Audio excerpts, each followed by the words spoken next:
দেখতে দেখতে একটা বছর কমপ্লিট হতে যাচ্ছে। 2024টা আমার তো অন্তত ভালো যায়নি। তাই ভাবছি কতক্ষণ এই বছর শেষ হয়ে নতুন একটা বছরে নতুন কিছু দিয়ে শুরু করব। আর চলে গিয়েছিলাম হচ্ছে পার্ক স্ট্রিট। সবাই পার্ক স্ট্রিট যাওয়ার জন্য পাগল, তাহলে আমি বা কেন পেছনে থাকবো? তো এই বন্ধুদেরকে নিয়ে চলে গেলাম পার্ক স্ট্রিটে। গিয়েই দেখছি চারিদিকে আলো আলো আলো আলোয় যেন মনটা ভরে গেল। ঠিক এইভাবেই যেন 2025-এর দিনগুলো কাটে।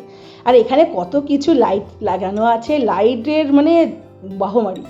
আর স্টলও লাগানো হয়েছে, প্রচুর ভিড়, কোনটা ছেড়ে কোনটা খাবো ভেবে পাচ্ছিলাম না। ক্রিসমাস ট্রিটা দারুণ সাজিয়েছিল। আর রাস্তায় বেরোবো ফুচকা খাবো না, সেটা কোনো হতেই পারে না। আর বছরে যখন এন্ড, তো আমরা কি করলাম, ফুচকার দোকানে গিয়ে ফুচকা খাওয়া শুরু করলাম। আর এই দোকানে ফুচকাটা জাস্ট ওয়াও। লাইট টাইট দেখার পর না এবার না খিদে পেয়েছে। আর ওখানে স্টলে যেখানে মানে খাবারের দোকান বসেছে সেখানে এত ভিড় ছিল বলে অতক্ষণ লাইনে দাঁড়িয়ে আর ভালো লাগছিল না।